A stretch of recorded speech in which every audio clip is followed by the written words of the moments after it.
Hey, there we are. What's going on, everybody? It's Friday night. It's episode 2 of the Defenestration Hour, where we examine your finer action movies from the 80s and 90s.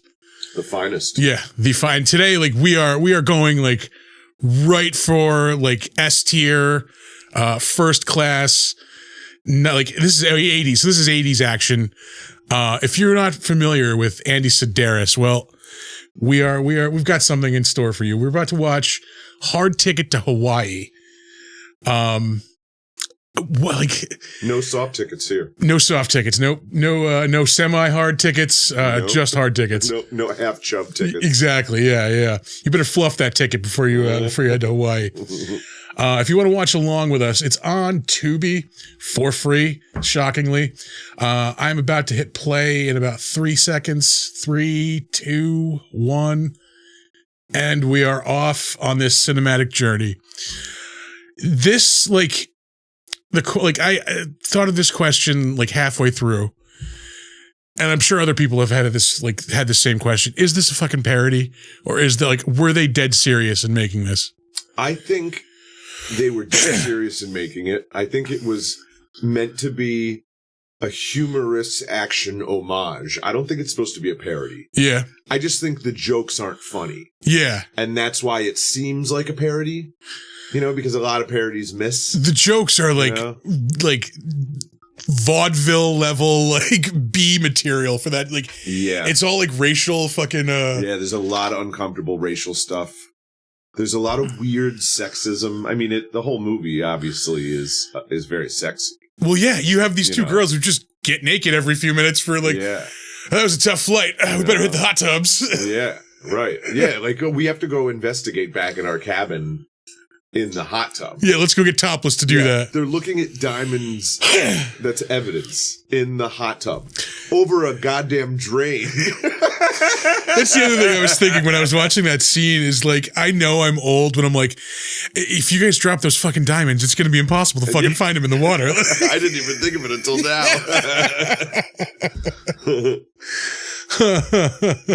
Like that's just gonna tear up the lining and like all the men in this movie wear panties. All the men in this movie are like just a few body hairs away from being women, basically. Yeah. And even the way that they objectify women, it's so unconvincing. Yeah. I mean, I'm not saying that as an expert in the subject. They just they seem like like the most macho Broadway actor you've ever seen. Like he's gonna dance at you in a tough manner. Come on, girls, let's go. The other thing I noticed as I was watching this is like, as much like every scene with the girls is like, all right, Leo, let's hit the showers, let's hit the hot tubs, like. Yep. But also, like, the scenes with the dudes are just the male version of that, basically. Yeah. They're fucking, they're topless fighting, they're karate there's a fighting. Lot of soft, like, lens, soft focus, pawing. Yeah. And, like, petting. They've got the good job, man. Like, fucking. There's one sex scene between Ron. Oh, wait. Rowdy. His real name is Ron Moss, the bass player from the band Player. Baby, come back. You can blame it all on me. Yeah, really him. Yeah. Yeah, there's one sex scene where they cut from something that's happening that's not sex scene to him having some sort of orgasm. And the girl is sitting between his legs. Yeah. I don't understand what's happening. I don't understand. Maybe it's like a tantra thing where he was just like thinking about coming for 12 hours and then he just did. I don't know, but they had the positions all wrong, Meanwhile, on the set of BMX Bandits. Yeah, this movie demonstrates Andy's love of remote control toy vehicles. Which seemed to be in every single one of his movies. Yeah, as I was sitting here, I had the IMDb page up. Well, it's still up right now. It might even it was just playing like trailers from various Andy Sidaris movies. And the helicopter makes an appearance in another movie. Like they must have spent a fortune on that helicopter, so they're trying to get their money's worth out of it. They want to rip off the shot from Cool Hand Luke. We've done it about 5 times with that guy's sunglasses. Oh, Nick is watching. He says he's sort of watching. He's out at a bar for a karaoke birthday. Yeah, you can't watch this movie in a bar. Yeah. You will be asked to leave. You will be put on a list. I declined that invite. Karaoke, I'm good on all the karaoke I need to be doing right now. Karaoke. Yeah. Where is the karaoke tonight? At the Bourbon Street Bar and Grill, like a little bit ways from here. Sounds it's on Central Avenue. Okay. Yeah. They went for the cheap, low budget credits in this movie by just writing them on the side of the crates, and I guarantee you that's the equipment for the film. Yeah, we brought all our shit here in these crates. Yep. Don't damage them. We got to use them to bring it home too. Yep. This guy looks like the mob boss from Snatch. The head of like the cargo agency. Oh, the guy talks. Yeah, that guy. Yep. I'll have a pig farm. The big thick glasses. Brick I love top. that guy. He's the cab driver in American Werewolf in London. Yes. Yeah, that's right. 5 murders last night, all of them eaten up. Oh God, this movie is a fucking masterpiece of just cheese and every like stereotype of these era action movies. It has tons of special appearances by people we've never heard of. These cameo appearances and and Mr. Chang is played by a guy named Peter Bromelow, who you will find out later in the movie is a white guy playing a guy named Mr. Chang. That comes up a lot when we're doing like looking through credits for like horror movies on the Big Dumb Monster Show, where if you have like actors like, you know, in the 40s and like 30s who were in movies, like a lot of them were in movies like, you know, Charlie Chan and Mr. Moto. Yeah, Fu Manchu. Like, yeah, odds are they played an Asian or a Your Mexican. name's Doug Smith. Like, yeah. Well, there's a lot of westerns where white actors would play someone who was referred to throughout the whole movie as half-breed. You know, there's a whole like genre of like revenge westerns where a half-breed character, and this is what they call them in the movie. Yeah. You know, and it's usually a white character. It's like Richard Harris or Steve McQueen or Charles Bronson. Yeah. And they play a character who had an Indian or a Mexican, you know, one parent, and then, you know, and then a cowboy or something was the dad or whatever, you know? And, and now no one in the town will let them come into the general store and buy blankets, you know? We don't serve your kind here. You know, it's like a blonde kid. Like, and they would just take Bronson and put a bandana around his head. Put a little dust on his face. Yeah. Oh man! Oh, we're being introduced to the cancerous, the cancer-causing snake. Yeah, snake. That snake is contaminated with what? Fucking snake in VD or something? It's such a bad puppet that you can see the shape of the puppeteer's hand and his elbow in the snake. Okay, angry act with the snake puppet. Yeah, he does do a lot of hissing, probably some growling. The main characters live in a decommissioned Pizza Hut in Hawaii. They wear jumpsuits that only exist in my dreams, you know, where there's some sort of like, it's like if Schneider from One Day at a Time. They're just missing like the rolled up pack of cigarettes in the sleeve. Yeah, they both have like the epitome of cigarette and whiskey voice, you know. We got to get you out of that bikini and into one of these sexy uniforms. It's like they both ground up Tanya Roberts and Bonnie Tyler into like a milkshake and then drank it. Dried them out and sniffed their essence. Yeah, now that's why they sound like this. Because they both sound like this. Oh, the 80s. We needed some boobs just to remind everyone that there are boobs. Yeah. Don't forget, everybody. Yep. Boobs. She's back in her Schneider suit with the belt. She has like keys and like a Swiss Army knife like hanging off from the belt. There's specially made little slots for those keys. Is she just going around the island unlocking doors for everyone? She's everybody's landlord. She's got like flip breakers that are tripping and shit. We got to unclog 2 toilets before we deliver this cocaine to the next island. And everybody has the sign on the back of the car that says where they are. Yeah. That one says Honolulu. There's also one in Molokai on the same Jeep, I think. Oh, yeah. They just switched the signs out. Right. They totally different, just shit from the opposite side of that parking lot either. Hey, where's your town sign? Yeah. The budget went to the tire covers. These signs don't make themselves. Yep. See, there's a Molokai cargo. Yeah. Because they want to hit you over the head about 1 billion times about how they like James Bond movies in this movie. I was gonna say, wasn't Molokai the leper island also? I don't know. I think it was. I'm pretty sure. All right. Yeah. Well, the toxic snake should feel at home then. Oh yeah. Yeah. It's probably how it got that way. Here's the snake. Oh yeah. He's hanging out, just waiting to do something sinister too. Can't wait. Can't wait to tempt a man into eating an apple or whatever.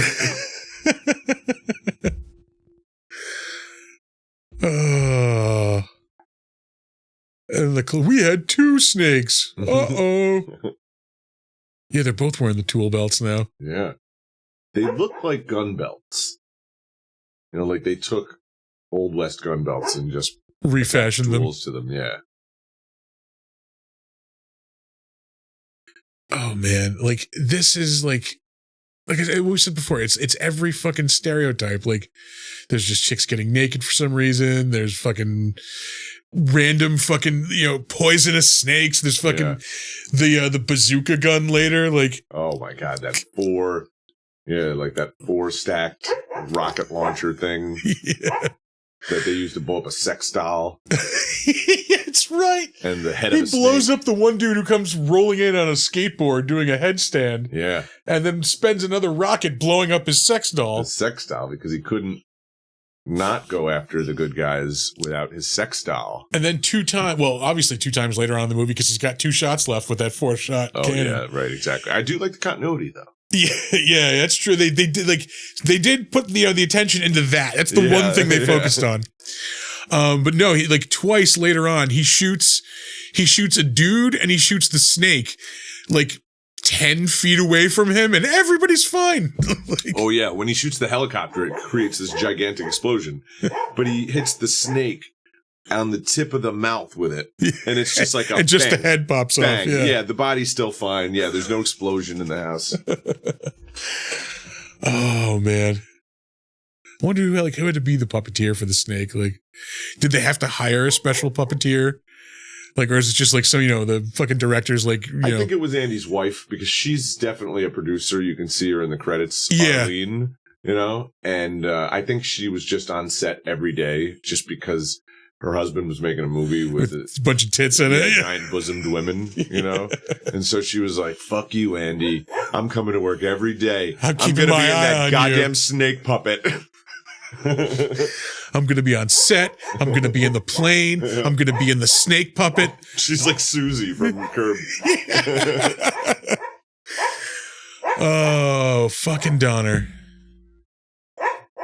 Richard Donner directed this? That's amazing. Yeah. I don't even know if anybody can hear him. Sometimes he comes across on the mic, sometimes he doesn't. You can definitely see the same places they shot exteriors for Jurassic Park in some of these flying shots, too. Yeah.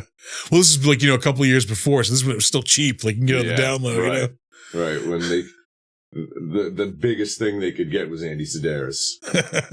He's the star here. Yeah.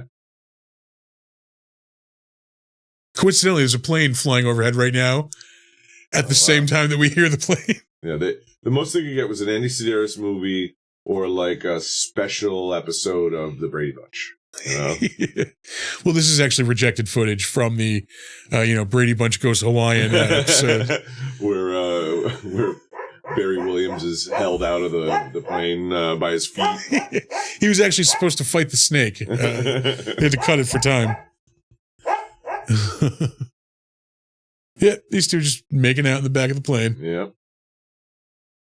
I believe their entire roles in this movie are sexual, because they drop them off on a beach, and then they start, fucking around, and then they get killed by the snake. Yeah, they get killed by the cancer snake. Spoiler alert.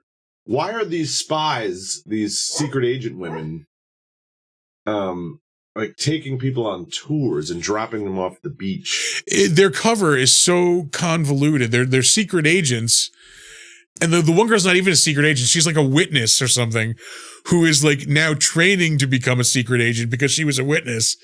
And like their cover is that they're like cargo plane pilots who also, take people on tours.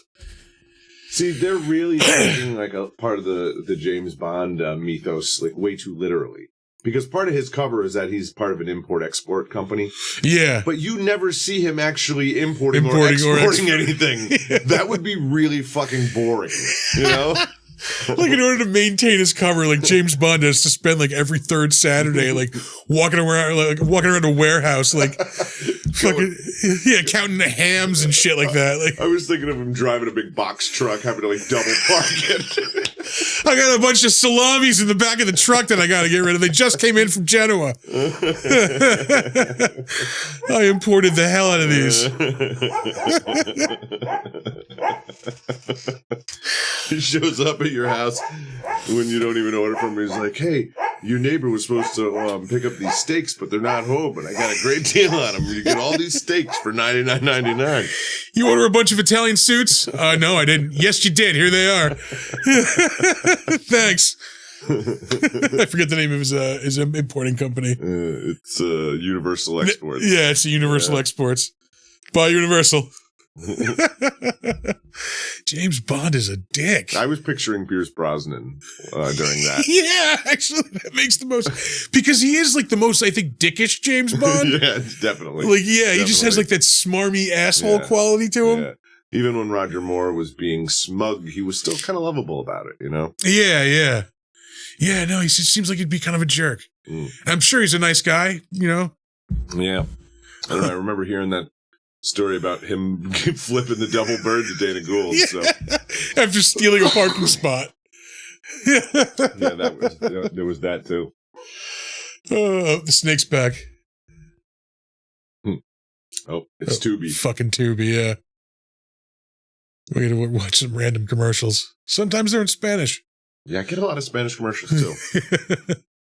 It's all that Caliente we watched back in the day. Oh, yeah. They even remembered. That shit follows you, man.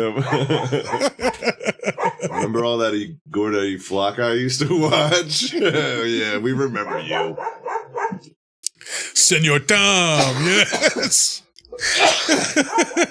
See, welcome back. Bienvenidos. My favorite sketch comedy show. It's probably funnier than Saturday Night Live now. Yeah, well, I mean, like, that's a pretty low bar to clear. Yeah. Well, yeah, and Bienvenidos was not funny, so. We're totally on the team. We're on a commercial. Fuck it. Yeah. I don't know how, like, if you've watched any recently. They had that dude Shane Gillis on a couple weeks ago. That one had a couple of amusing sketches. Yeah, like I don't know about that dude. Like I've listened to some of his comedy. Yeah. And like I don't know. Yeah. Yeah. I'm not sold on him. Yeah. And like, but I keep hearing all these other comics talk about how, you know, what an amazing like fucking comic he is. I don't know. I've never gut laughed from anything he said. Yeah. You know? Yeah. I mean, I've never seen him live, so maybe he's great live. Like who knows? Yeah. But yeah, I don't get it. Yeah. You know, I'm actually looking forward to next week's because it's somebody who has done some funny sketches before. Josh Brolin. Oh, all right. You know, like that's a dude who you would expect to be serious, but he actually is like pretty funny in a lot of stuff. Like, he was in the first Californian sketch. Oh yeah. And he was in this one that's so fucking funny with him and Bill Hader and Will Arnett. Not Will Arnett, Will Forte, where it's called Fart Face. Have you seen that one? I don't think so. You know, there's just like two guys, it's Bill Hader and Will Forte, and they're sitting in an office. Yeah. And they're business guys, and they're talking to each other, and Bill Hader keeps calling Will Forte Fart Face. And he's like, come on, pal, come on. But then Josh Brolin comes in for a meeting, and he introduces him as Fart Face, and like, you know, and from there, you know, it's just really good. You gotta see it. Yeah. There's the remote control helicopter. Oh, yeah, one of them anyway. The stereotypical rich and there's man. the Chinese guy. Yeah. That's Mr. Chang. That's Mr. Chang. That's Mr. Chang. He looks like Thurston Hell the Third. And that thing in his hand definitely has a bouquet of flowers that comes out of the end. What the fuck? I thought it was a one of those like long cigarette filters, but it's like a little cane. Some sort of baton. I don't know. Yeah. See, I think, here's my theory. I think that rather than try to fool us with the tiny toy vehicles into thinking they're big, they just made them being remote control part of the plot. Yeah. So he's kind of like, yeah, no, they're supposed to look like that. Yeah. You know? Oh, and I'm pretty sure that henchman on the four-wheeler is in the black or white video by Michael Jackson. Yeah, I was trying to think of where I knew him from. Yeah, I think you're right. Watch me do this. Yeah, that's him. Yes. Yeah, I know exactly who you're talking about. Yeah, 100%. Yeah. It's black, it's white. I want to know how they know where the helicopter's going. They don't even establish that it has a fucking camera on it or anything, you know? Yeah. They just fly it off a boat. And then it finds these two broads, you know? This is, before like GPS, before any of that. Yeah, this is just a toy. An expensive toy. Nick is apparently in trouble now. Too many boobies. Yeah, we'll pour one out for Nick. He may or may not be here. Is he all? No, I thought it was Harry Fong from that episode of Seinfeld. It could be Harry Fong, too. Where George is trying to scalp the tickets. By the way, nobody in this movie knows how to use nunchucks, but everybody has nunchucks in this movie. There is an excessive amount of nunchuckery in this movie. She just threw them without any sort of like circular motion and hit a guy with it. And then later she hands them to Rowdy and he holds them together and beats a man to death with them without using them in any kind of nunchuck way. That big butch chick also uses them later when she's like training in her underwear in the dojo. Oh yeah. Yeah. That was my workout routine all through the 80s. Yeah. Was that. I'm going to put on my workout forehead diamond. Yep. Namaste. Yeah. Namaste. Namaste. It's called my third diamond. Yeah. You like that? Trademark right there. I was just going to say that. You trademarked it before me, you son of a bitch. Oh, man. Oh, God. This movie, like, this is, I think, a perfect, like, Nick and I talk about this with horror movies. Like, for a second, I thought that was a remote control plane, too. Yeah, it might as well be. Yeah. This is a perfect movie to like throw on at a party, like when everybody's just like fucking tipsy, having a good time. That was the best times I've ever watched this. Yeah. Especially when some people have seen it and then some people haven't. Yeah. Because you have the people who haven't seen it going, what? What the fuck? Yeah. And then the people who have seen it go, just wait, you know? Oh, it gets better. Yeah. Yeah, I should say this has been like a regular like rotation in our fucking party movies. Back in the day, anyway. It's been a while. What if Amy Schumer was split into two whiskey-drinking Playboy playmates from the 80s? Whiskey-drinking Playboy playmates who sound like Tom Waits. The bats are in the belfry. Hey, that snake's a different color. And they have a children's library book teaching them about snakes. The golden book on boas. It's really like a RuPaul book about proper scarf wear. What to do if you get it knotted. Probably sachet. Yeah. I'm guessing that's the a little bit of Shantae. Yeah. That's the answer for everything in that book. It's almost like Sly moves, but you know. Yeah. We have to do a Stallone movie just so we can bring out Sly moves. Bring back the Book of Sly. Yeah, if this is like we're going back. Tom and I used to do these movie podcasts for my old show back in the day, Transmissions from the Evil Lair. And Donner's just fucking having a good old time tonight. Mm-hmm. I might have to like take a break to shut the door. But yeah, whenever we did a Stallone movie, we would break out the Stallone written book, Sly Moves. And just, it's the Bible. It's the Bible. You can just pick a page. If you're facing a question in your life, pick a page, point to it, a part of the page, and there's your answer right there. It's the wisdom that he gives to Frank every day. Yeah, exactly. And look how far that's gotten him. I am far from over. Yeah. I was going to tell a story that is not mine to tell, but I was like, you have had an interaction with Frank Stallone. He blocked me online. Yeah, if that's what you mean. I don't even remember what it was for. I made just an innocent, humorous comment on one of his posts online. Yeah. And I have an autographed Frank Stallone picture. I don't. Frank, Bubby, we're on the same side here. Yeah, we're simpatico here, But I made some sort of comment and then he blocked me immediately. Yeah. Oh my God. I got home. All my stuff was on the lawn. Yeah. Frank just like that threw him out. Yeah. And I have an idea. I think it would be great for a sitcom. And this is trademarked. Ricky Bobby, 2024. But I had this great idea for a sitcom. It would have to be animated because there's no way Frank Stallone would ever do this. But it would be about... Don't underestimate the power of money. It would be about a third Stallone brother. Right? All right. Named Hank. Right? And Hank lives in the shadow of Frank, right? He's like Frank is his Sly. His ideal, right? Is his Sly. Yeah. If only he could live up to the fucking ideals of Frank, And he's a ventriloquist. Yeah. And keep talking. I'm gonna go close that door. So his ventriloquist dummy is Frank. Yeah. So he does a routine where Hank Stallone with his little pal Frank. Yeah. Hank Stallone featuring his little pal Frank. Yeah. So I've got some meetings with some people. I think it'll be good. We'll be on Saturday mornings in 2025. Yep. Sign up for 26 episodes. It's gonna be good. All right. Here we go. I'm back. Hopefully you'll hear the dog much, much less. Ooh, pardon me. Oh, hey, tits. Surprise, surprise. Oddly enough, 3 of them. Oh, and here they are looking at the evidential diamonds in the hot tub.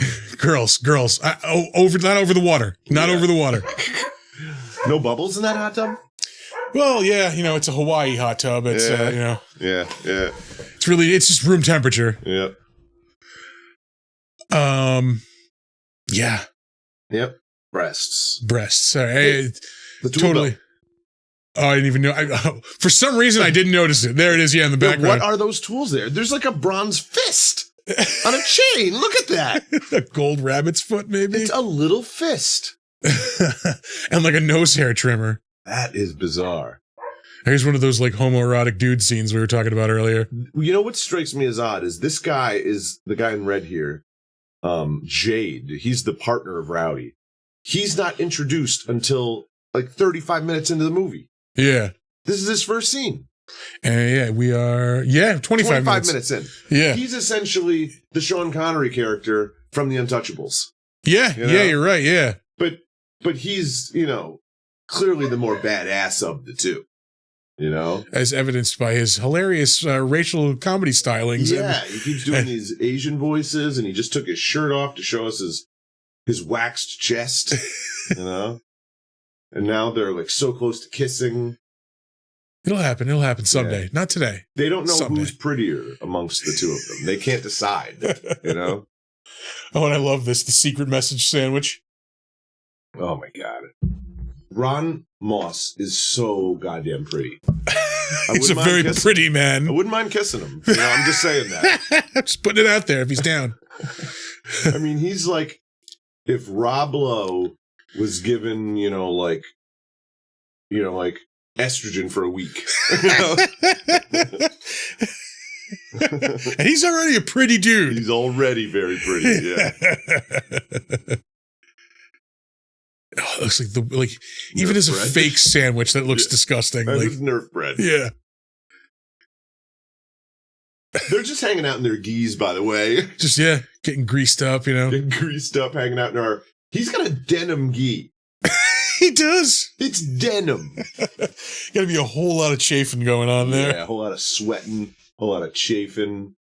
They're all handling this food. Oh.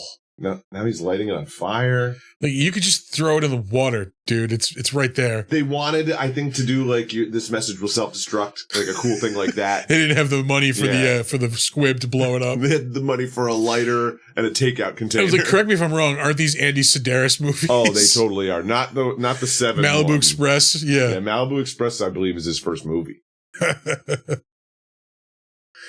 I noticed there was an Andy Sidaris cinematic universe hashtag. Yeah, that I used for the. They mentioned the Malibu Express boat at the end of this movie. Yeah, it shows up like 2 or 3 times. Yeah, they say, "Oh, it's about time we go for a ride on the Malibu Express or something." After they like kill the bad guys and save the day or whatever, you know. Well, now we'll have to do Malibu Express at some point in the future. Yeah, this is like a Being John Malkovich thing. It's really weird.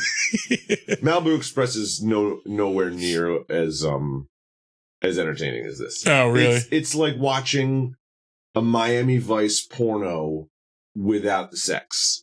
You know, like just a topless porno. Oh, yeah. Not even a Harry Bob and Man ass movie, as Bill Hicks would say. I would doubt there's anything below the belt in that movie at all. All right. I remember it being like 2 really macho cops, big bushy mustaches, gigantic guns. It's really phallic. Oh, they all drive like giant Corvettes, you know, like very phallic cars, you know. It's not like this is like that's like the Fast and the Furious compared to like Hobbs and Shaw. This is Hobbs and Shaw. All right, yeah. This is the fucking the lighthearted Fast fun universe where they're driving to the moon and shit. You know, they're not stealing DVD players anymore. You know. Oh God. Yeah, that's true. Yeah, they drive a Fiero into fucking space. And in the first movie, the big plot was they're stealing portable DVD players.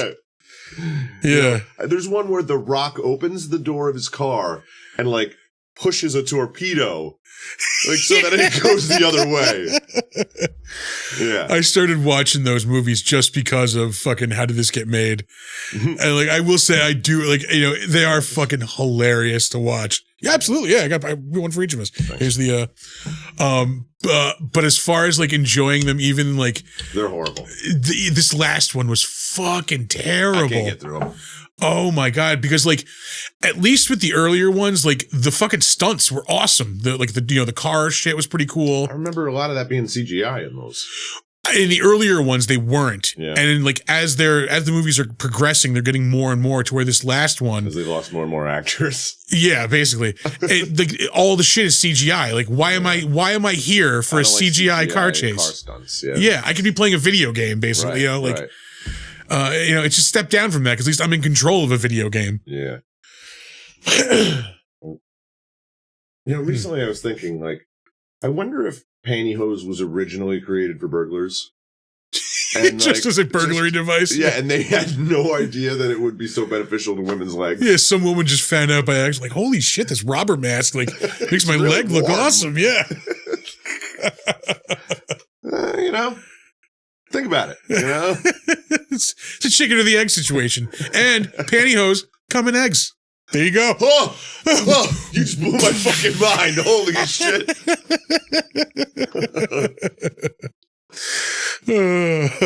God damn.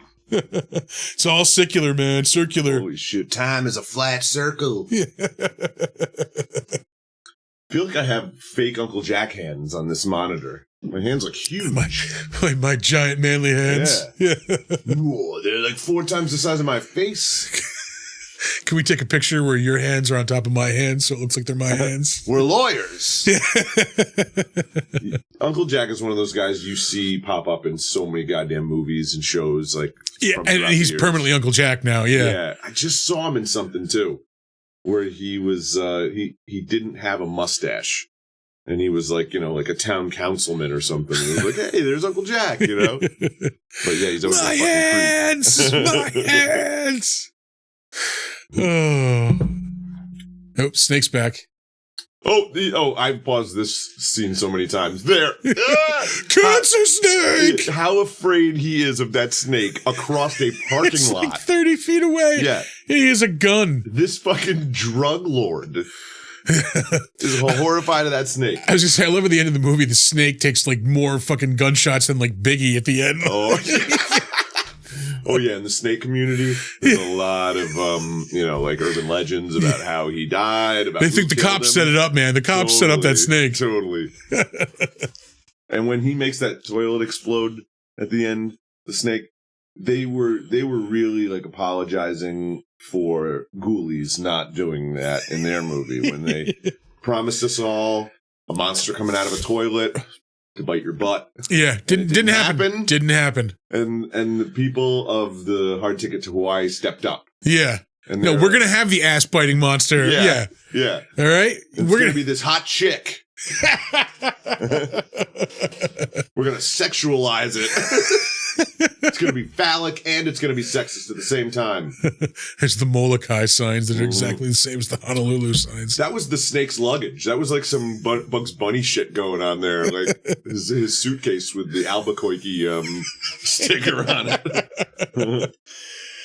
Yeah, there's a whole like movie to be told from the snake's perspective here. Also. Oh yeah, a great Disney movie. Hell, like he's having a shitty weekend. Like, he's supposed to be going to like they fucking gave him cancer. And now he's supposed to be going to they got him sick, and then they made him fly in a crate. Yeah, he's supposed to be going to this like research facility or whatever. Nope, he gets lost. Now he's loose. They lost his luggage. They destroyed his luggage. Yeah, they wouldn't let him sit with the other snakes. Yeah, fucking snake's having a horrible day. Yeah. Just gotta hang out and listen to the fucking villain from Snatch. Didn't give him anything to eat on the flight. He had to kill 2 people, for Christ's sake, to eat something. Yeah. He ordered the kosher frozen dead mouse. I ordered kosher and this has meat and cheese on it. What the hell? Shellfish? Come on. This frozen dead mouse was not prepared according to the rules of the Torah.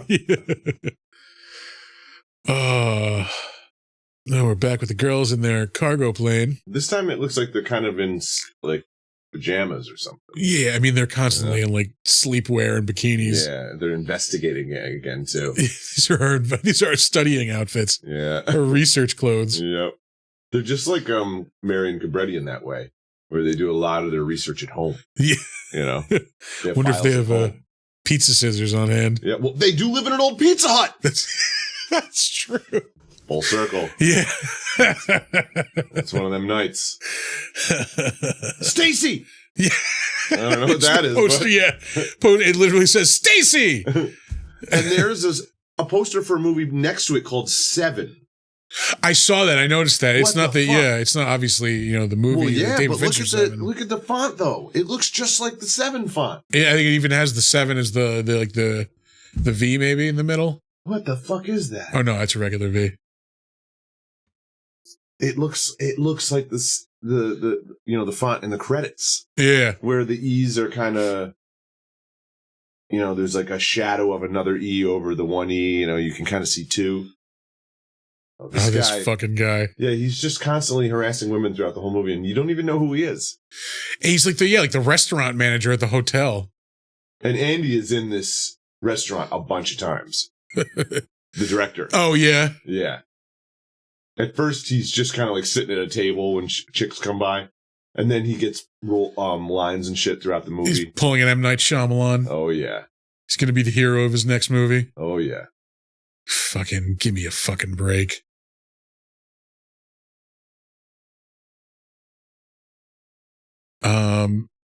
Yeah, if anybody's never seen it, Lady in the Water's terrible. Spoiler, the director is the hero of the movie. Fucking give me a fucking break.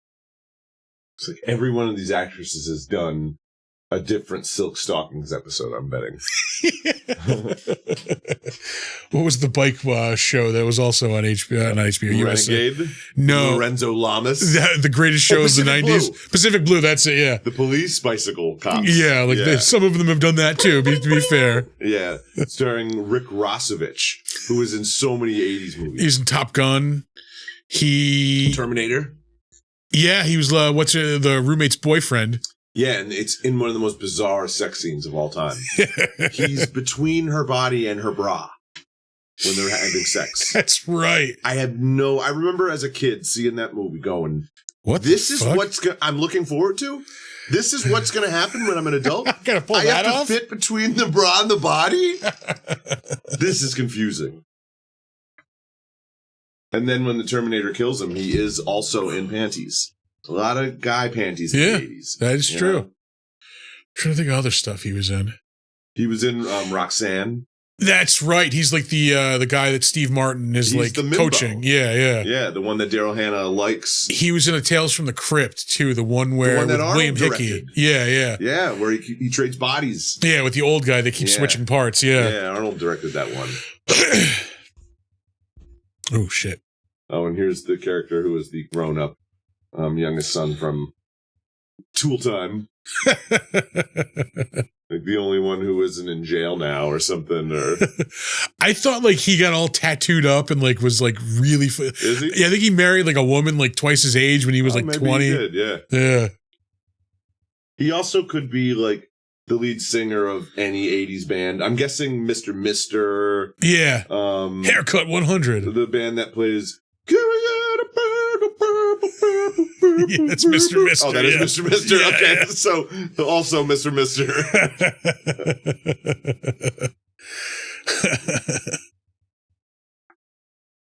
He's taking his own date rape drugs. Yeah, totally.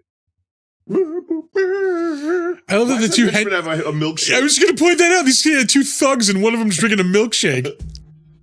There's the trans thug that like is secretly undercover. Yeah, it's really Phil Collins. Like, do you think like after the movie wraps up, like, because that guy gets killed, like, you know, yeah, he's got a brutal death too. Yeah, like, is somebody wondering like what happened to Michelle? Yeah, like she just disappeared. Yeah, right. Yeah. She's not here for her shift. Yeah. I'm really worried. Like, I went to her apartment and there's nobody there. There's all these pictures of a guy around the apartment that looks like Phil Collins. I don't know what's going on. I'm so confused. And you know, it is actually pretty progressive because it has nothing to do with the plot that it's a man dressed as a woman. Yeah, it just is. Yeah, it just is. You know, they maybe like are borrowing a little from Dress to Kill at this point. Well, in they time. borrow from a lot of movies in this. You know? Yeah. Get those boobs in frame. Yeah, I'm sorry, I'm suddenly distracted again. Studio. Whoa, whoa. These guys are sitting so close together on their boat couch. And of course, one of them is shirtless. People in movies, I was talking about this with somebody recently, where people in movies always like touch knees and shit and legs when they're sitting. Yeah. Like nobody like, get the does fuck that away in from real me. life. Yeah, the second my body touches someone else, I'm just like, ah. I'm sorry. Yeah. This dude just takes a bullet to the face and is like, okay. That was a cheek shot. Yeah. You know, that's like a shoulder shot or a love handle shot for a good guy. Oh man. His henchman looks exactly like Danny, the 14-year-old drug addict in The Room. Yeah.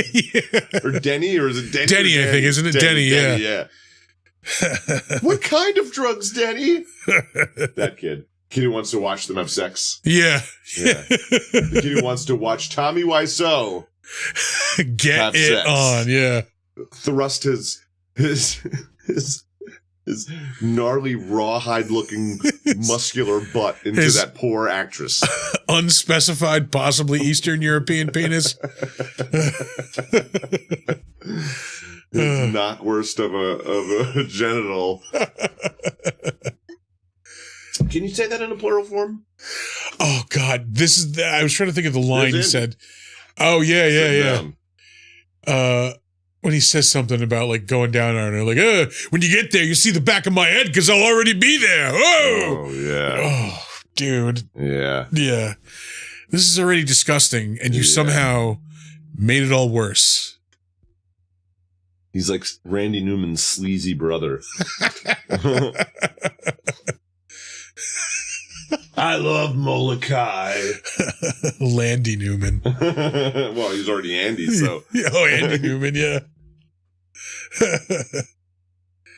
And then they're just beach walking sex date. Yeah. With what was it, like, popular sports announcer or whatever? Yeah, he's some sort of sports announcer in this. He's a rich sports announcer wearing his Casio watch. And I just can't tell you how many dates I've been on. Like, the first thing we do is just get topless on a beach and crack open some champagne. Like, Totally. Yeah. Topless champagne dates are like, that's fucking standard second date stuff. The go-to move on date 2, yeah. Thongs, buckets of ice, towels. Thongs all around. Nothing to carry any of that stuff in. Yeah. It's just somehow there. Oh, my God. Look at how much makeup she's got on her face, too. Like, look how much makeup he's got on his face. He does. His cheeks are very rougy. Oh, my God. God, as I get older, more her and more, fucking arms are super hairy. Kiss, you know? Yeah. Like, oh, anyway. Gross. You know, I don't care if they're attractive or not. I don't want to see that. She had like werewolf arms. That's about right. Yeah. That fucking mullet. Cialis. Yeah. It's like where it goes to focus, then focuses on the bottle. There was 1,000 different fucking drug commercials right there. Well, it's the full moon, so it's becoming a were snake. Yeah.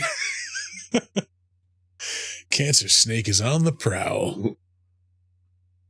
They've both got their panties back on and they're ready to go back to investigating. Does she have lipstick on her nose? I was just like, why is her nose red? Well, I mean, it's the 80s. I'm pretty sure I know why all their noses are red. Yeah. So take these broken wings. Babe, we're playing the Iowa State Fair next week. I gotta go. Oh. Yeah. Man, you stop kissing. Once again, this could be a remote control plane for all we know. Kissing is for kids who aren't old enough to have sex yet. Yeah, You know? yeah. That's basically it. You know? When they get old enough to have sex, they're just like kissing. Fuck that. Fuck that. Yeah. I got shit to do. Get these guys with their royal match luggage, too. I shit you not. We have those two exact trunks on the other side of that wall. We have a blue and fucking black trunk that look exactly like that. It's full of Zubaz and A-shirts. Oh, fucking hell yeah. It's got cancer snake skins in it. Like, yeah. From all the molting. Yeah. The cancer molting phases. I love at least like 3 different dudes in this movie are wearing those like tie-dye Zubaz. Oh, yeah. Ooh, pardon me. That's podcasting right there, folks. So we're about to see a sex doll Sex doll missile explosion, launching, yeah. I saw Sex Doll Explosion once at fucking Bogies, yeah. It changed me. Yeah, fucking changed my life, man. Never been the same again. I still see it when I close my eyes. Yeah, there's nothing gay about 2 dudes just going out for a ride, all fucking greased up and, you know. In a Jeep. He's wearing the tie-dye Zubaz, too. Oh, yeah. Well, he's a totally tubular hitman. Yeah. Like, what was the point of the head, like, the skateboard, like, fucking... No idea. No idea. I mean, what was the point of this fucking movie? Well, yeah, tits and probably money laundering. Yeah.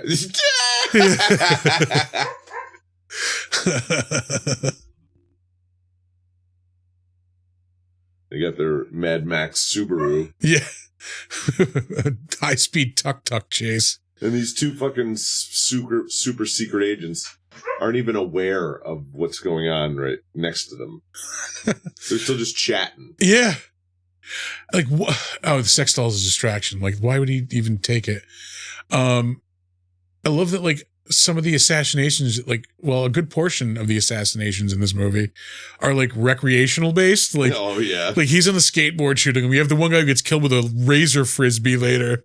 This guy has an orgasm when he gets shot. Yeah. I've been better. I'll be all right. And, you know, later on, after this, they go to the ER, and Rowdy waits outside. Like, that's how little, like, amount of seriousness he gives his friend's chest bullet wound. He doesn't even go inside. They won't let me smoke in there, man. Yeah. They won't let me be rowdy. Yeah. Rowdy's got to light up, man, when Rowdy wants to smoke. Rowdy doesn't play by the rules, man. You don't understand, man. Rowdy needs to breathe, all right? He's such an expert on anatomy and wounds that he just looked at his friend's chest bullet wound and said, I won't need to come in. Yeah, you're fine. You're fine. I'll be out here eating a bag of chips or something. You'll be out in 20 minutes. Here's where the cancer snake kills the two people on the beach. Oh, yeah. Clint Howard. Yeah. I love that the last picture on the camera is the snake fucking. Yeah, and again, you can see the elbow of the puppeteer in that picture even. Good Lord. Can you give us a couple of side shots again? He's got 80s Michael Keaton Nerf hair. Like it's not quite a perm. Like it's, yeah. It's definitely Bruce Wayne hair. You want to get nuts? Let's get nuts. Yeah, snakes don't attack like this, I'm pretty sure, unless the cameraman is holding the snake puppet. Yeah, see, here he is waiting outside. Yeah. They just gave him a big Band-Aid. Somebody had to watch the luggage. For his chest wound from it wasn't even like just a little gun. That dude with the sex doll had a rifle of some kind. Yeah. It was a rifle or a shotgun. It was long, right? Yeah, it was.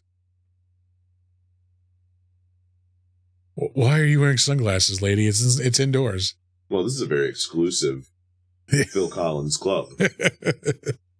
I mean, Philomena Collins? Philomena, there you go.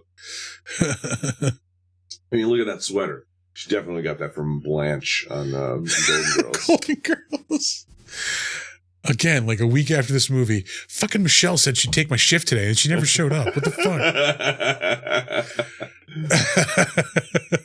I was looking through her locker in the back, and it was just full of dudes' jeans and Hawaiian shirts. There's Suave for Men shampoo in there. Old Spice. Like, oh, we haven't seen any naked ladies in a couple minutes. Yeah, quick, dump them out, lady. We need we gotta reel them back in. This sub character who you don't even remember is going somewhere. Can't go anywhere where she was going in that dress. You know, someone looked at her and said, "Girl, you need to change. You need to change."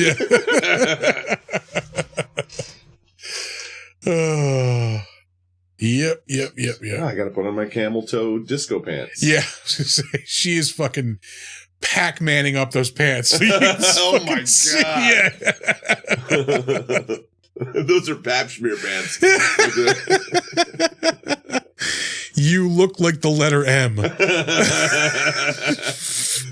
I liked her little skip there when she went around the corner. That was a choice she made as an actress, and I really liked it. Yeah, she had to think like, you know, this character would skip. Yeah, she would skip. She's a skipper. Voight LeBaron. There's a pencil in the glove box. He also had camel toe when he was driving it, so you know, we saw her jump in the pool a few minutes ago. Now we're seeing her jump out. I like that. It's again continuity. Like, yeah. Phil Collins is disturbed. Phil Collins' samurai sweater. Yep. Who I also saw at Bogey's one night. Phil Collins in a samurai sweater. Phil Collins' samurai sweater. That's a great band. Yeah. Sounds like an electronica band. Yeah. I'm sorry, what? Yeah. It said ladies' locker room. Is it so the employees of this restaurant have a locker room full of wicker? And Phil Collins just Phil Collins is thonged ass. Yeah. Yeah, he just willy-nilly can just change. Oh, what do you think the thong budget on this movie was? Fucking, I should have got money in those strings. Yeah, I should have got more beers out of the fridge when I got up. Tactical error on my behalf. Well, it is a commercial. I'm not that motivated. Yeah. Oh, fucking Tubi and your commercials. I like fucking Peacock just gives you all the commercials right up front. Here you go. Here's like 3 minutes of commercials. Yeah. Watch these commercials. We'll fuck off. Issue's getting hard. God. This is a commercial. I was just complaining about how I don't want to see people kiss. Yeah. And then they just show us a commercial with all these different people kissing. It just said Gronk wants you to feel your best. Like Gronk? Why is he involved? The guy from The Emperor's New Groove? Oh. Excuse me. All right, back to the movie.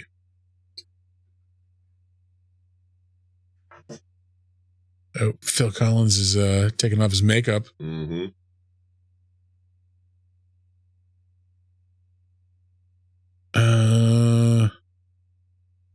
Some van parking. Lots of van action in this movie. Hot van action. Denny's driving the van. So this is now officially a black tank top action movie. Yeah, I'm getting like real samurai cop vibes from their chase scenes and whatnot.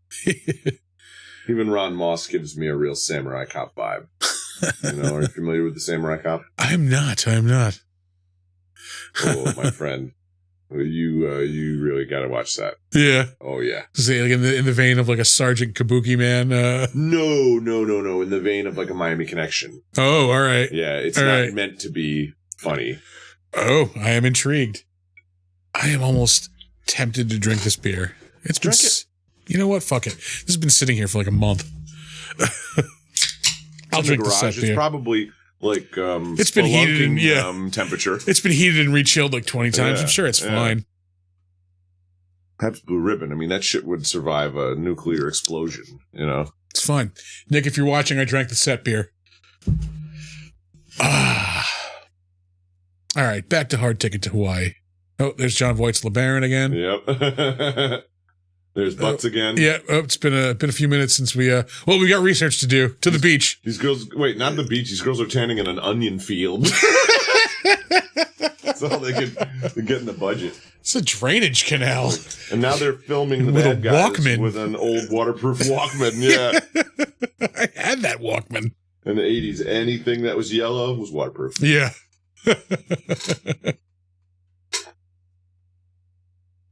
This bad guy can't help but just be awesome at Frisbee. Like, he's just like, I gotta put all my bad guy stuff on hold.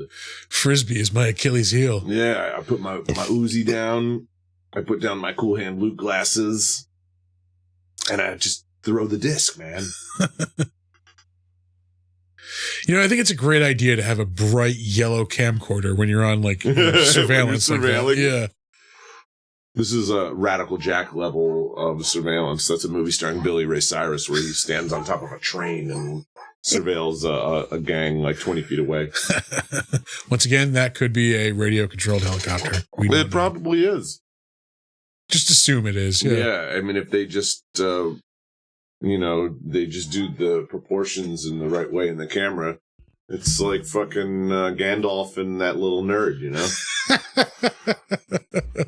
They traded Walkmans. Yeah. Oh, now we're filming the set of Airwolf from afar. What kind of camel toe, Denny? I am pretty sure that is Harry Fong from that fucking Seinfeld Maybe Harry episode. Fong is also the guy from Black or White. You know what? It's almost like we have an internet movie database in front of us. Although, this guy... I think you're right. I think it is Harry Fong. Glenn Chin. Let's see. He's in Natural Born Killers. He's in fucking Naked Gun 33 and a third. He was a sumo wrestler, so that means like the same time as that video. Yeah. He's in 51st Dates. Never seen it. Art of War, never seen it. I know that's a Wesley Snipes one. Yeah.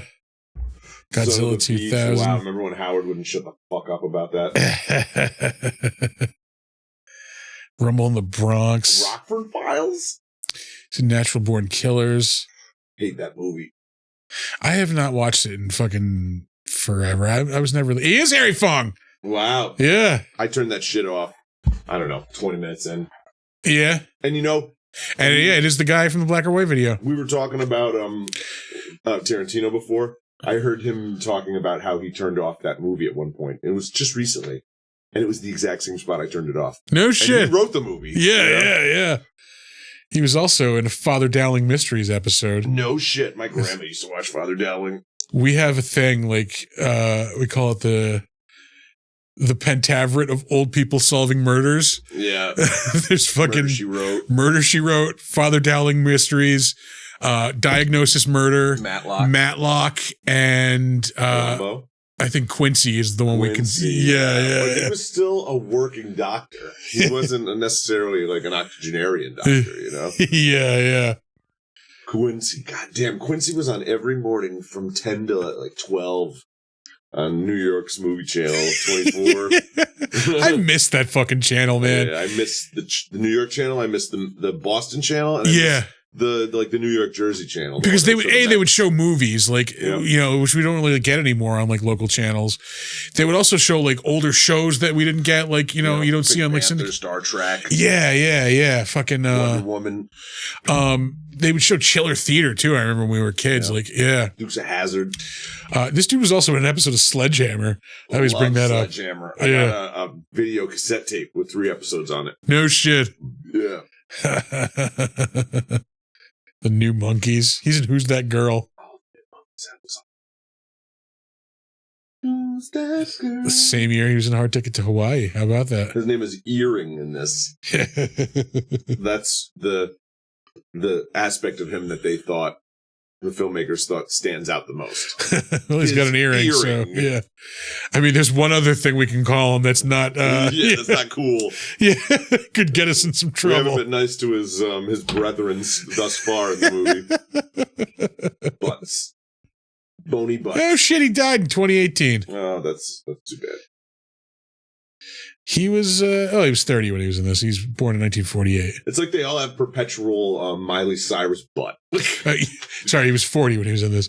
Yeah. They all got bony Cyrus butt. It's a disease. Yeah, that's right. That's another, like, they pointed out, like, at one point, like, the girl's walking away. He's like, ooh, you have a beautiful ass. Oh, like, yeah, and he's so unconvincing about it. Yeah, like, it's the worst, like, 80s white girl ass, like, ever. It's like he says, like, you have such a beautiful ass. It would just look so much better if it had a scrotum and a head on it or something. That's the only way he would like that ass. Oh, your ass is so beautiful, but it would be so much better if it was just a dick, you know? There's just a big penis there instead. Only way it can make that butt better. Oh, fucking, what's his Peter Bromelo, who played the Chinese guy, who was in Highlander 2, The Quickening. That's about right. Yeah. Although Wild at Heart, that's a fucking weird-ass David Lynch movie. Yeah. It's essentially The Wizard of Oz. Is it really? Oh, yeah. It's fucking out there. Yeah.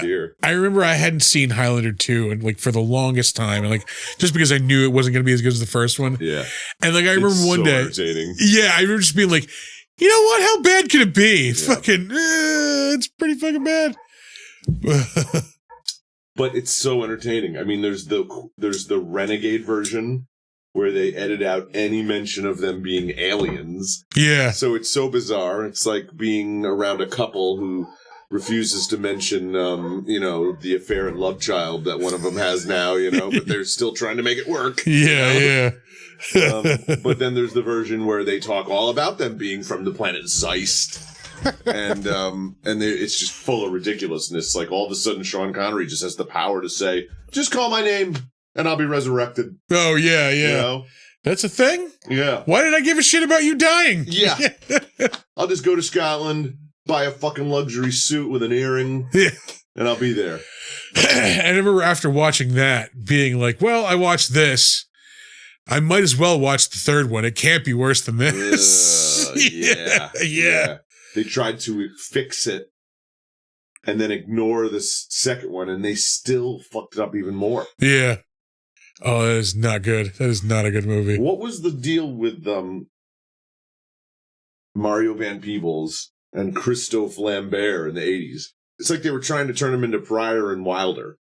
They were just like throwing him in all these movies together. Like, are they really the hot new comedy team of Mario Van Peebles and Christopher Lambert? Do they really have that much chemistry?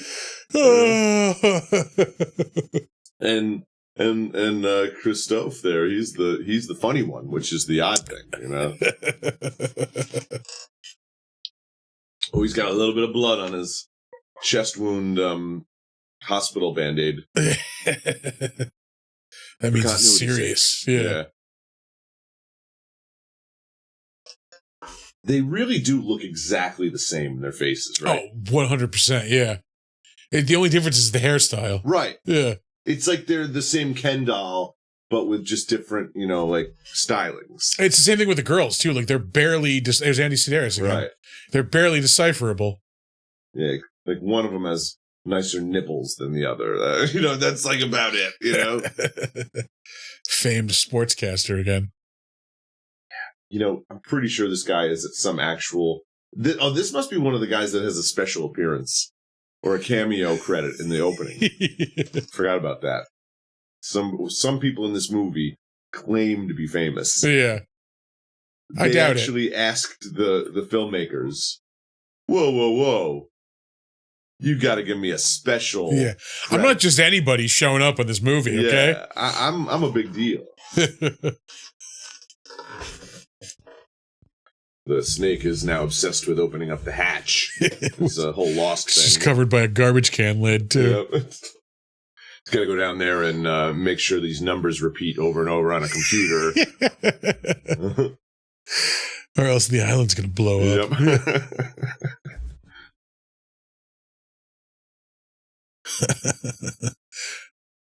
Denny's got an awesome suit jacket.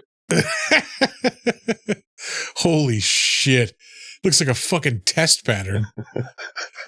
He's holding that cigarette like a guy in the bar at 3 a.m. when the lights are on. And it's just like...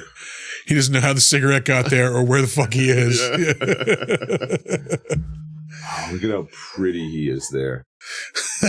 With that fan and the light. It's like a Ridley Scott movie. It's like somebody's like hosed down David Hasselhoff with estrogen. Like... Like he went to Shawshank and that hose is just full of estrogen. Oh, man. Yeah. There's the Stacy poster again. Yeah. Stacy! Yeah.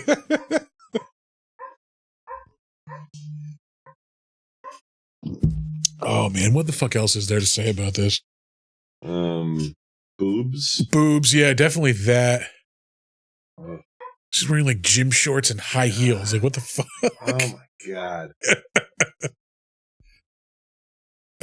Like a stripping gym teacher. Oh.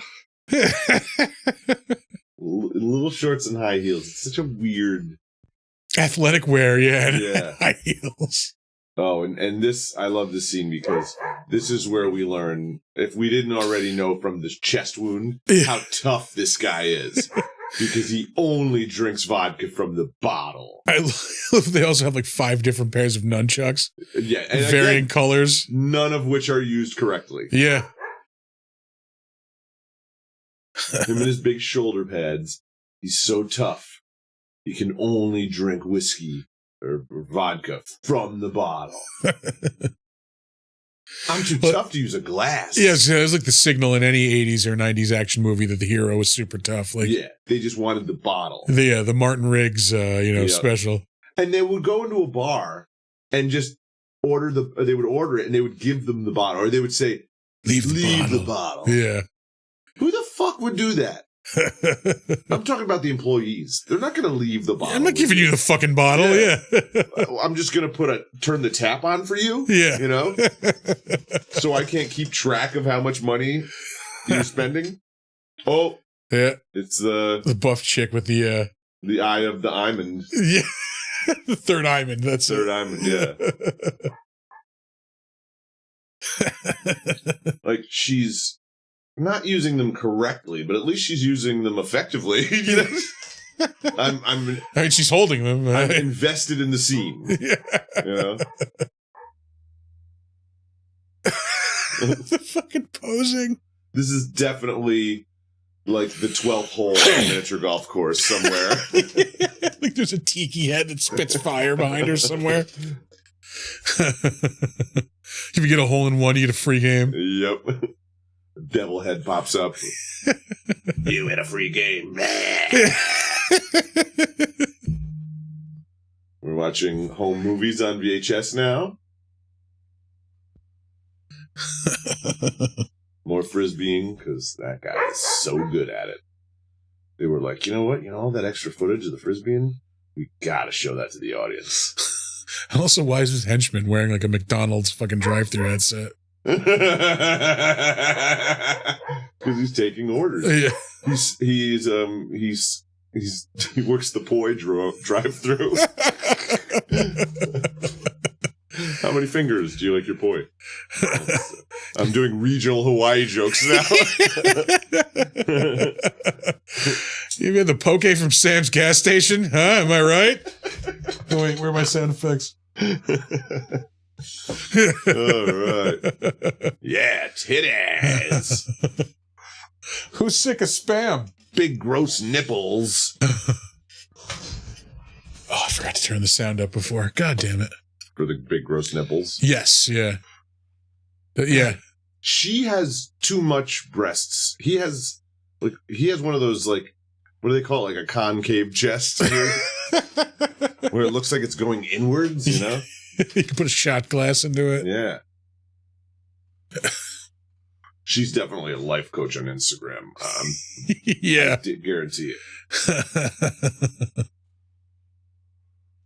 Oh, everything about this is just ridiculous right now.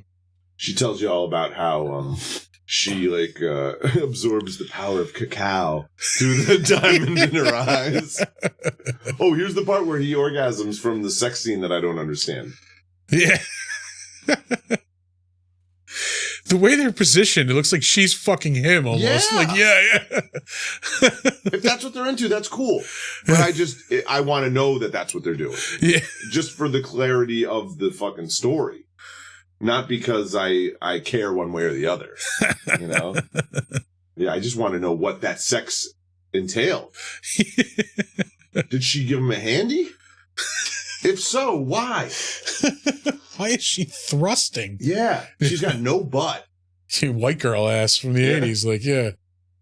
She's like... It's before the 90s enlightening, when you were the Rump Shaker video came out. When you were a teenage boy and you had to go into the locker room at the pool and you'd see some old man naked, that's the butt right there. You just see some old guy standing there putting talc on his nuts. Just bare ass naked, yep, powdering up his nuts. Oh, I demand you stop kissing. Oh, he's eating her chin. This can't be William Wallace. This is much too pretty of a man to be William Wallace.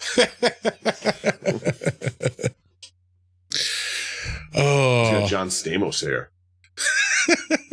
It's very greasy. It's like he's an alien, and he thinks this is how people are supposed to kiss. Yeah. He sees people like opening their mouths. I have studied your human sex. Yeah. Yeah, I'm not buying this. Neither one of them is into the other one. Yeah. There's no way that dude's into her. Yeah, she's thinking about the chick on the plane. He's thinking about Carl, you know? Or whoever he was going out with that night. Carl's just like, that dude, whatever his name is. Oh, just Jade. Like, Jade, yeah. He's just like the shittiest Street Fighter character. Oh, yeah. Jade, that would be his name. Knees touching. Yeah. And he's man-spreading, too. Jade. Yeah. Yeah, you're right. Because his other knee is like behind her head. Right. Jade's got to air out the junk. He loves putting together his junk ship models.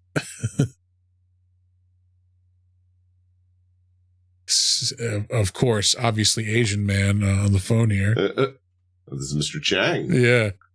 Oh, and his flexing bodyguard. Look at that. He's not even in the shot, and he's flexing. He's just flexing in the background. And that guy gets beaten to death at the end of the movie.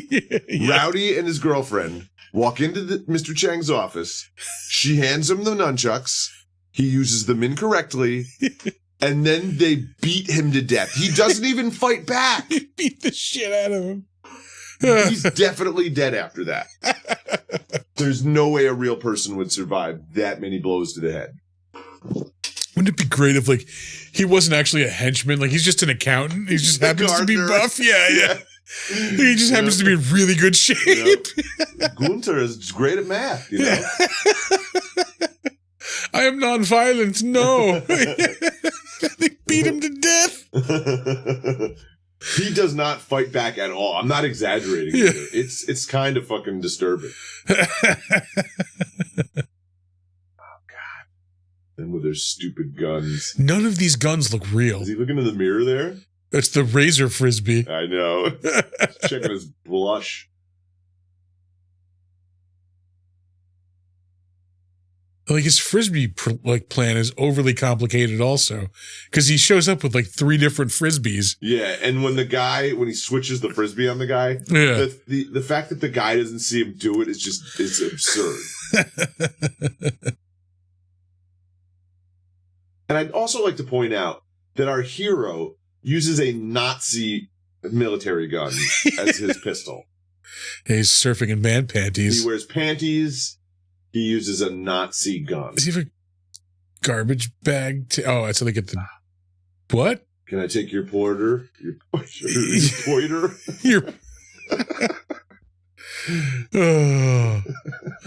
Welcome to the Poi Hut. Welcome to Chicken Pollo. Welcome to Pollo Loco. That's what it is, Pollo Loco. Got my panties. I got my merce. It's going to be a fun day at the beach.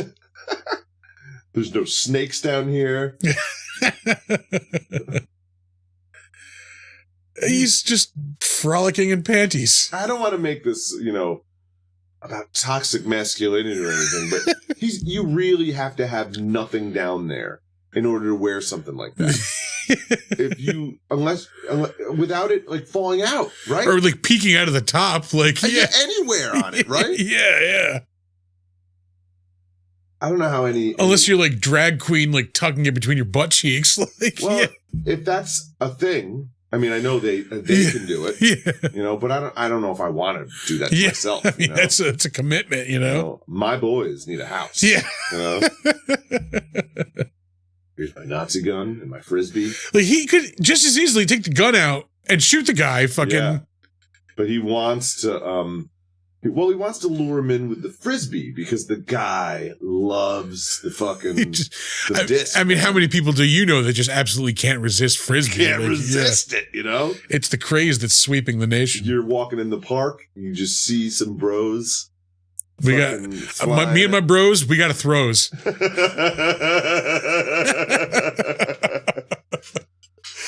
Here's the switch. Yeah, the overly complicated third frisbee switch. Yep. Here, don't notice any of these cocaine razors. I touched a frisbee in my panties. Ugh. When is there going to be a hard ticket to Hawaii? Like prop store auction where you can buy Ron's panties and you can buy a combo of the panties and Coke Blade Frisbee. Like 2-pack. Coke Blade Frisbee and the snake puppet. Although that's probably deteriorating. I'm thinking, Yeah. It's like the Ninja Turtle suits. They're just falling apart today. They're falling apart. Yeah, they've been sitting in a room. The ladies' jumpsuits are probably available, but they're in the Smithsonian. Okay, yeah. Those are film history, sir. Every day they have to stop like 6 people from stealing them. It's usually dudes, but So this is also kind of like a James Bond knockoff, like the unconventional transportation, Yeah, although she didn't get it out of a trailer from Q. Yeah. She just shows up with this fucking hang glider because she's going to give a guy a ride to the beach or something. There's the four-shot bazooka. Oh, my God. This fucking bouffant haircut there. When they drove by, Because the guy in the front's wearing the black tank top and the guy in the back is shirtless with the black pants. Yep. Looks like they can only afford one outfit. So they bought yeah. like the matching shirt and pants and just split it between the two of them. I just want to throw out that those grenades she's throwing are 80s cap grenades. There was a metal tip. Yeah. And you put a paper cap and you would drop the grenade on its head. Yeah. It would pop the cap. I remember those. I remember cap guns in general. Like they were the fucking shit. Not quite Nazi guns, but it was still fun. I am almost positive at one point you could have bought a Luger cap gun. Oh, yeah, totally. Yeah. Laramie had their whole Luger line. But like, think about how insane that idea would be today. Like, here, we're going to give you these little, like, tiny explosives that you can put in a toy gun. Yeah. So it looks like you're shooting stuff. Like, yeah.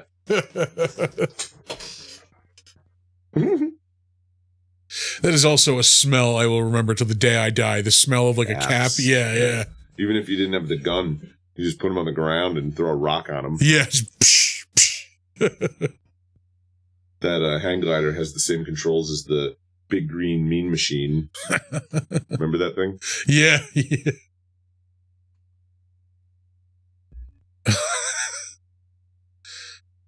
Your disco hang glider boots.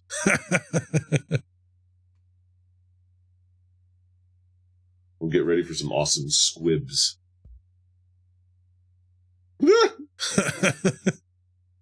Like, what? Why are you, like, nobody saw you just land that thing? Like, yeah, right? She's like trying to duck and cover. In like their it's field. Yeah, stealthily move. No, nobody saw the giant yellow hang glider just land. And land in their fucking winery. God, this guy's boots. Is he wearing wrestling shoes? Yeah, I don't know if it's like boxing shoes or...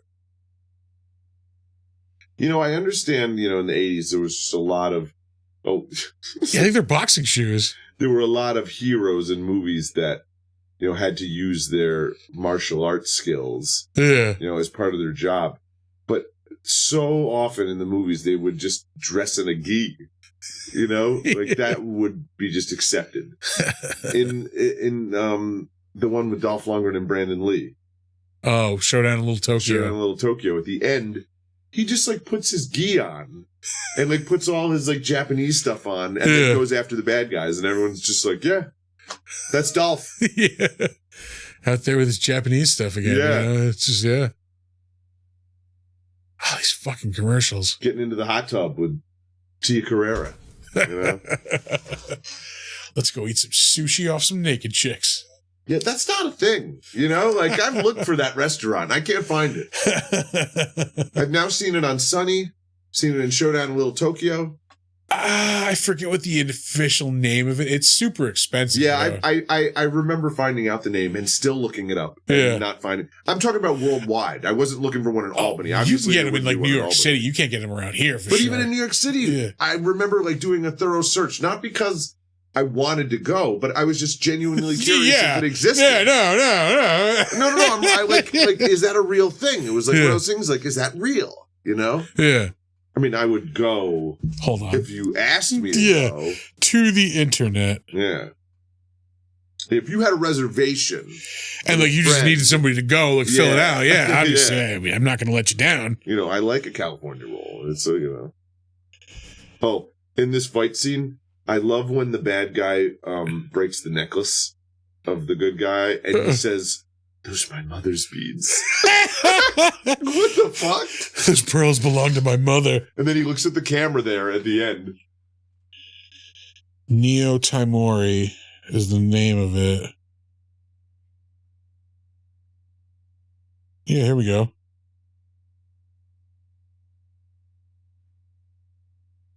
Picture of it in the New York Times.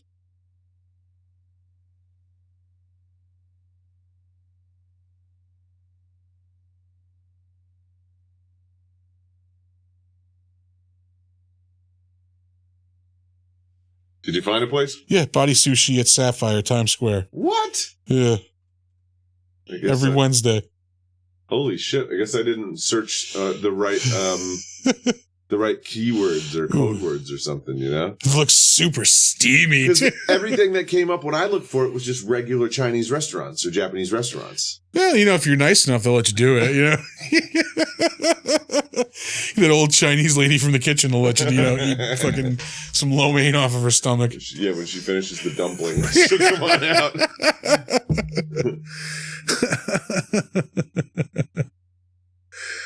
Oh, good Lord. I think we're almost done. Yeah, they gotta blow up the snake and kill Mr. Chang. And they rented the helicopter, so they're gonna use it. Yeah, we gotta get at least 4 or 5 shots with the helicopter. We have it till noon. And they have 2 more rockets, right? Or did they already blow up the snake? No, the snake is still alive. Because I think the snake is the last thing to die. He comes out of the toilet. Yeah, he dies after the villain. He comes out after the villain dies. Ooh.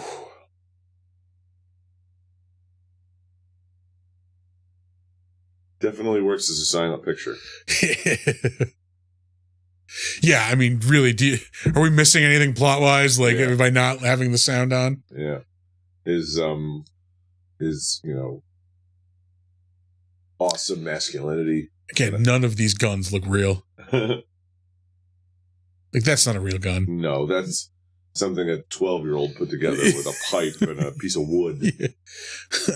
With Legos and vacuum cleaner parts. Hey, hover hands, pal.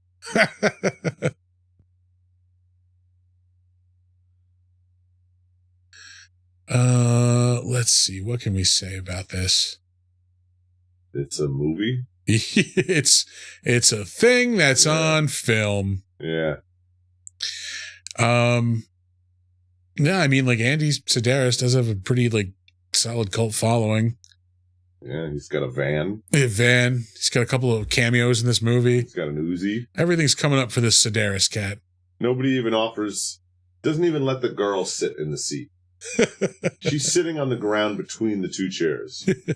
Dude, fucking, come on, man. Like, him and his Uzi. Yeah, trying to get laid, dude.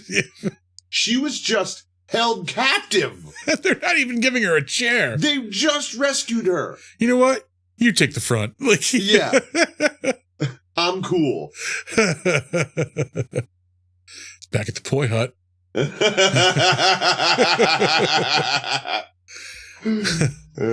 Fucking Michelle. Michelle is supposed to bartend tonight, goddammit. Where is she?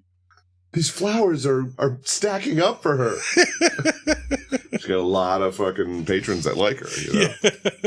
She's a great bartender. Yeah. You know? Fucking nobody knows what happened to her.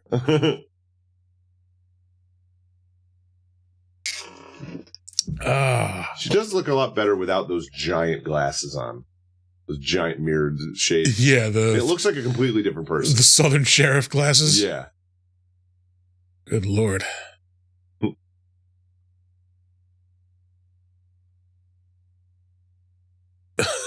Fucking, again, this dude was he's got like a steak knife he's threatening her with. Oh, here's the part where they rip off Halloween. Oh yeah, the closet. I was absolutely nodding off at this point last night watching this. I completely missed this. Well, he's really taking his time cutting through these little slats. Is that what you call them? Slats? Yeah. There's also kind of a James Bond like nod, the spear gun, you know. Kind of a thunderball fucking yeah.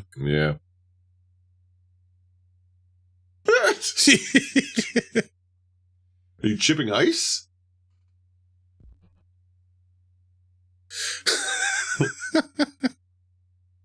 I mean, the arrow through Steve Martin's head looks more realistic, right? Right. Not the wicker chair. Oh, that's a butt. Oh. That's like the state of yoga pants now. Yeah. Right? She was ahead of her time, you know? Yeah, totally. She wore see-through yoga pants before it was a thing.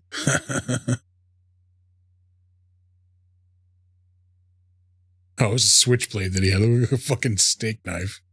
Why is there a keychain? Oh, it's got to go on the tool belt. That's probably where he got it, yeah. Wicker mirror. Wicker dresser. Wicker coffee table. Yep. Wicker Michael Myers.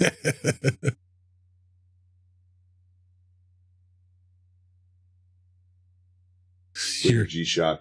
He's like your low budget Tom Berenger, the fucking head bad guy. Yeah, bad guy. In the credits, his name is Rodrigo, like something. So of course they use like a real, full sounding name like that, and they call him Seth. Really took inspiration. She's got like a Lady Gaga without the makeup thing going for her, A Stephanie from Queens thing.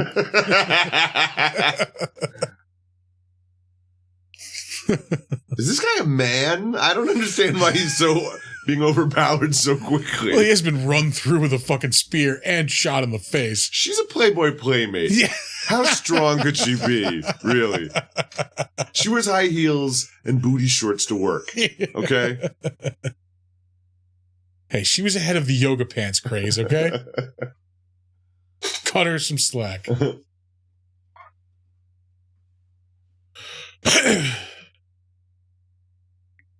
Oh, here's the toilet exploding scene. Yeah. This is where the other half of the budget went. Wouldn't it be great if she just started to take a dump? Like, it's just like, well, that's taken care of. Like,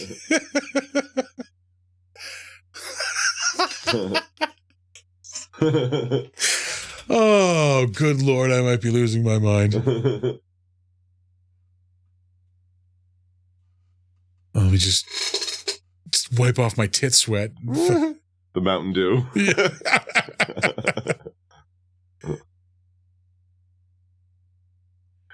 How many of us have had this night where you're drunk and you're on the floor next to the toilet, laying near the toilet? You gotta flush it because I don't want to smell the puke that's in there. Oh God, I don't want to look at it. I don't want to smell it.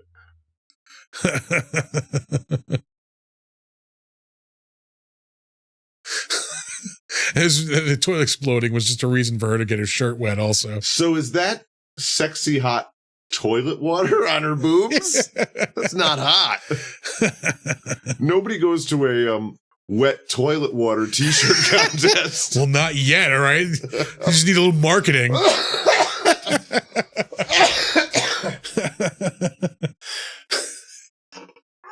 This fucking guy.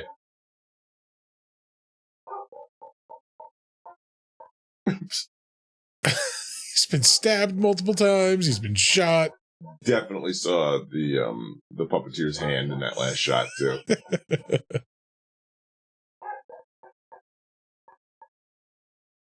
I mean, the only thing that would have been better is if the snake had done this first. You know? Or like a Three Stooges. Like, right.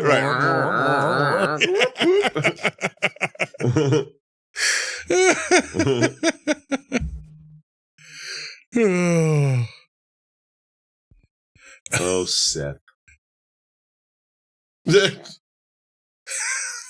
Fucking cancer snake.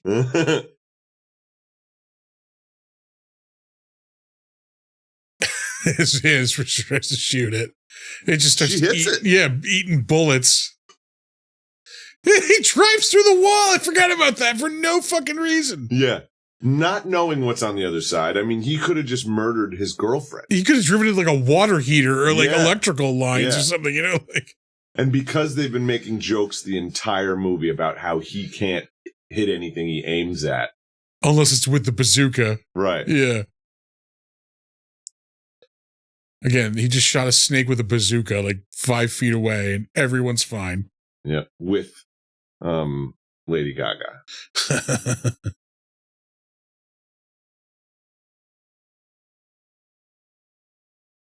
What is that thing right there? I was looking at the handles of the motorcycle. Look at a microphone. Yeah. It's a podcasting studio? I think it's another one of the miniature golf holes. That's the one if you get a hole in one, you get a free beer. Yeah. Yeah. It's like, I'm gonna pretend to be into you until just realized I've been like super far away from my mic the whole episode. So I'm sure our sound is going to be awesome. She fucking wraps up the brass knuckles in her fucking hand bandage. Yeah, because who doesn't do that? Yeah. I mean, that's just basic safety. Yeah. He's got a new blouse on. She's got a new Paul Schaefer jacket. Yeah.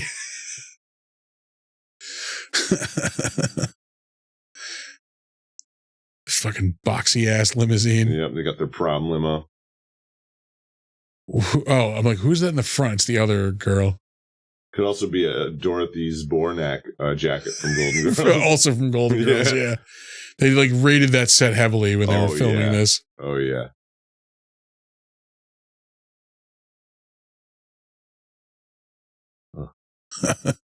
My favorite green blouse.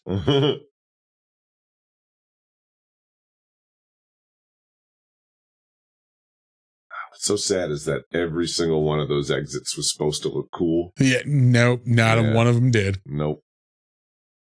Oh, here's the part where they beat the man to death. Hey, where they beat the accountant to death. With his Nazi gun in his butt.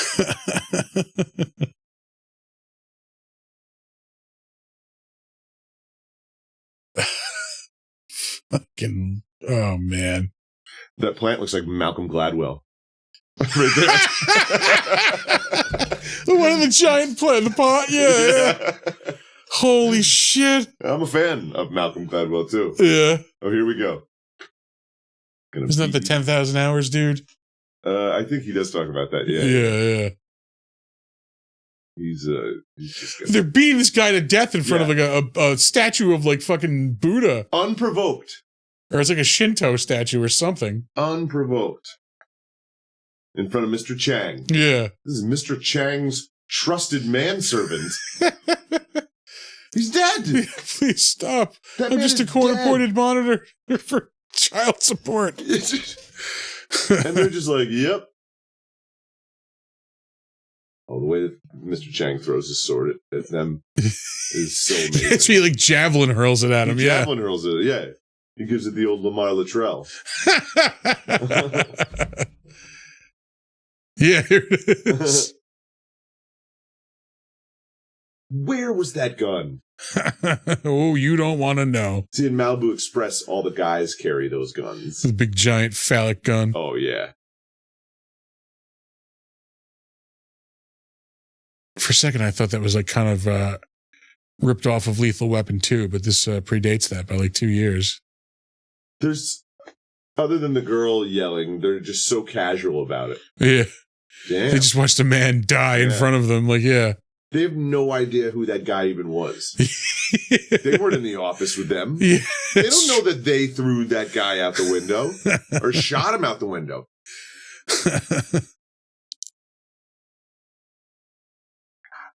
Holy shit, we've been talking an hour and like 45 minutes. Guests of Hard Ticket to Hawaii stay at the Molokai fucking Hilton. I was going to say, remember those shell things in one of the Super Mario games? Those things were a pain in the ass. All right, our urine specimens are here. Oh, God. I don't know which one I hate more. All of them, as an ensemble. Like, yeah. Like watching one of those 80s yuppie comedy dramas. Oh, God. They're like The Big Chill. Yeah. You know, where they're all supposed to be likable. Yeah. They're all insufferable. Yeah. 30-something. Fucking boomer movie, The Big Chill. Yeah. We're all drinking champagne and we work in advertising.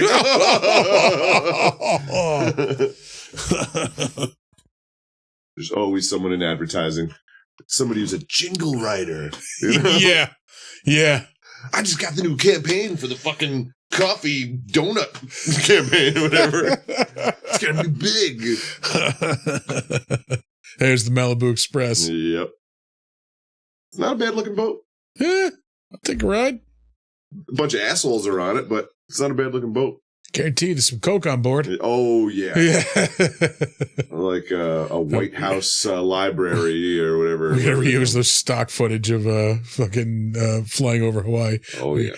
Guests of... and they double up on the titty shots, too. Yeah, if you're throwing tits into your end credits, like, yeah, you've obviously got something to work on. The makers of Howling 2 got sued for that.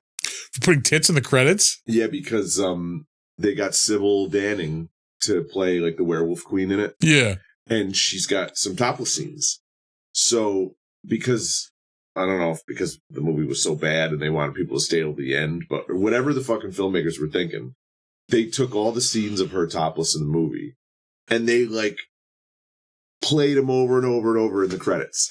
So if you watch Howling 2, the credits are full of these topless scenes of Sybil Danning. Yeah. Even though it's only probably like twice or three times in the movie, I don't remember. You know? Yeah. That's hilarious. Yeah, there's no other reason for that other than to just fucking lure people in. Conceptioneering. I love that credit. Conceptioneering. Yeah, that was the snake designer. It's a conceptioneering by. Helicopter model built and flown by. How do you fly a model? The toy. Oh, that's right, because they were toy models. Yeah. Skateboard stunts. Oh, wow. Music supervised by. Again, just titties. Breast supervised by. They had a song called Hard Ticket and a song called Hard Ticket to Hawaii.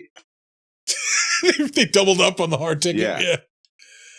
I was just saying, tell me you have covered Hard Ticket to Hawaii at some point. This Wednesday at Open Mic. Yeah.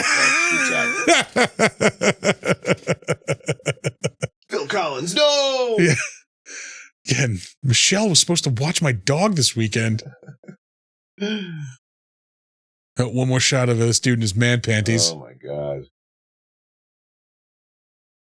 You realize we're 2 for 2 on films with men in man panties. Whoa. Oh wow, yeah. Yeah, Stone Cold has some manties in it too. We have to figure out what we're going to do for our next movie as well. Let's see who wears panties in their movies. Let's see. Well, this is about to be in my fucking search history.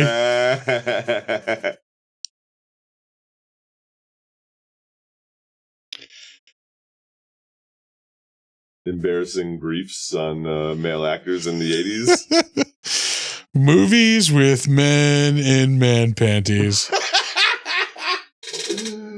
That's a thing now. I am not. Nope, that's not going in my fucking. Nope. Your phone will explode. Yeah. I'm going to get some weird targeted advertising. All the Andy movies they got up there too. Savage Beach, Do or Die. Picasso Trigger. Yeah, I know Eric Estrada's in a couple. Pat Morita's in a couple. Oh, that doesn't surprise me. Yeah, and they're villains, if I remember correctly. This is going back to something I mentioned. I don't know if I mentioned this on the show, but I think we might have talked about this. I was reading that Cliff Nesteroff book, The Comedians. Oh. Was it in that one or in fucking... In one of his books, he talks about like Pat Morita as a comedian, like back in like the 60s. Like, he was a stand-up. Mm-hmm. Pretty off-color stuff too. Yes, yeah. I will not repeat his name. No, you can't say his name anymore. Yeah. It's the hip something. Let's just leave it at that. Yeah. Oh yeah. All right, folks. Well, that was Hard Ticket to Hawaii. That was our episode 2. Hard Ticket to Hawaii. That is like, again, perfect, absolutely perfect. If you're hanging out with a bunch of people, like at a party, like you want to throw something on, like, hey guys, check this shit out. Like, boom, perfect. This is your go-to. If you're a fan of just like this era of action movies, like this is your homework. Like you need to watch this. Yeah. That girl's name was Patty Cakes. Well, we've talked about this before. The name Patty is just not attractive in any way. Patty. What time is Patty coming over? You got any more cools? Yeah. Holy shit. That was a reference from way, way back. All right, well, that's probably a good place to wrap this up. I mean, the movie is over. We really have nothing left to talk about this. Yeah. Hard Ticket to Hawaii. It was a 2-hour flight, and the flight's over. Yeah, we caught some tailwinds or whatever, and we landed a few minutes early. Thanks for joining us for episode 2 of the Defenestration Hour. We will we'll work out what we'll watch for the next movie. We'll let you know. But thanks to those who have joined us. There was hey, Dave's here. He just showed up a few seconds ago. Thanks to everybody who's popped in, said hi. We really appreciate it. we will be back online tomorrow night with Big Dumb Monsters, our normal Saturday night show. We're talking King Kong Lives tomorrow. Nice. Yeah. King Kong's got a girlfriend. Yeah. So yeah, I'm doubling up on the 80s. I think that was also like 87, 88. It's got Linda Hamilton in it. So yeah. It's, yeah. that era. Pardon me. That's how you close the show out right there. But yeah, no, thanks for watching, folks. We will be back. You can check out, I should probably throw some social media at you. Check us out, bigdumbmonsters.com. You can check out the live Big Dumb Monsters show every Saturday night at 8:15 on Twitch and YouTube. Our handle's there at Big Dumb Monsters. We have been the Defenestration Hour. We're here usually every 2 Friday nights. Every 2 Friday nights. That's not a word. Every other Friday night. Wasn't that Lincoln speech? Yeah. Every 2 Friday nights. Every 2 Friday nights. Oh, wait. It's totally off subject, and I know we're ending, but no, go for it. It doesn't sound anything like that. Like, I read some descriptions. Every 2 Friday nights. He had a high, lilting voice that was uncomfortable to listen to. I didn't see that Lincoln movie, but I didn't Daniel Day-Lewis try to pull the voice off in that. He does I'm Abraham Lincoln. He still does that. Yeah. I gotta watch that. I do dig Daniel. Yeah, I do dig Daniel Day-Lewis. Yeah. Now that we're just intense actor in the world. Yeah. Some people say he's a really intense actor, and that's not true. He's the most intense actor. It is a Paul F. Tompkins bit. We'll give credit where credit's due. I'm like, well, I haven't seen a movie he's done in a while because he hasn't done any movies in a while. Phantom Thread was good. Yeah, that was a really good movie. I did not expect to like that one, but I did. I did just watch There Will Be Blood not that long ago. That's a movie I have to watch every 2 or 3 years or so. Oh yeah, I'm the same way. Only it's got to be every 2 or 3 months. Oh really? Yeah, I love that movie. It makes me feel good about being a bastard.